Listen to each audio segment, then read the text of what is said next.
ఓరుగలలో ఆక్రమణలపై GWMC కొరడా జులిపించింది. Greater Warangal నగరంలో పలు ప్రాంతాల్లో ఆక్రమణల తొలగింపు ప్రక్రియ చేపట్టింది. గతంలో బీఆర్ఎస్ కార్యాలయం కోసం కేటాయించిన ప్రభుత్వం స్థలంలో అక్రమంగా నిర్మించిన షాపులను, నిబంధనల విరుద్ధంగా నిర్మించిన కట్టడాలను మున్సిపల్, రెవెన్యూ సిబ్బంది తొలగించారు.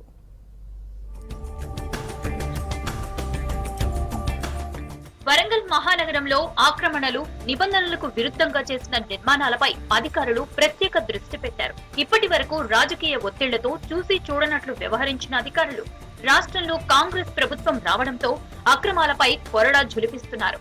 వరంగల్లోని పలు ప్రాంతాల్లో రెవెన్యూ, బల్దీ అధికారులు అక్రమ కట్టడాలను తొలగించారు.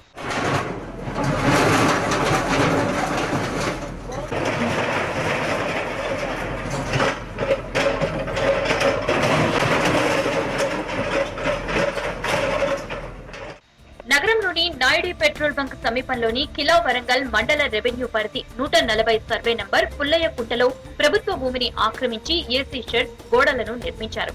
ఇదే స్థలంలో గత ప్రభుత్వ హయాంలో బీఆర్ఎస్ వరంగల్ జిల్లా పార్టీ కార్యాలయానికి కేటాయించారు.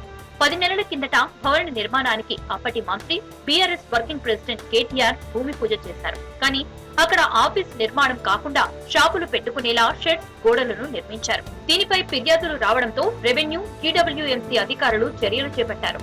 అందులో భాగంగా ఈ నిర్మాణాలను పోలీసు బందోబస్తు మధ్య రెవెన్యూ, టౌన్ ప్లానింగ్, డీఆర్ఎఫ్ అధికారులు, సిబ్బంది కూల్చివేశారు.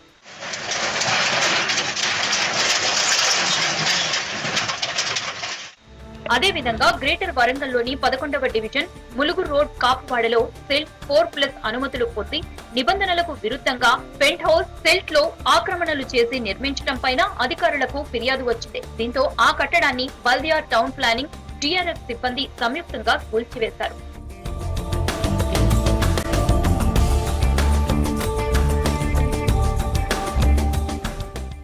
గతంలో నిశ్శబ్దంగా ఉన్న అధికారులకు ఇప్పుడు ప్రభుత్వం మార్పుతో ఫ్రీ హ్యాండ్ దొరికింది. సొంత నిర్ణయాలు తీసుకునే స్వేచ్ఛ లభించింది. దీంతో అక్రమార్కులపై రెచ్చిపోతున్నారు.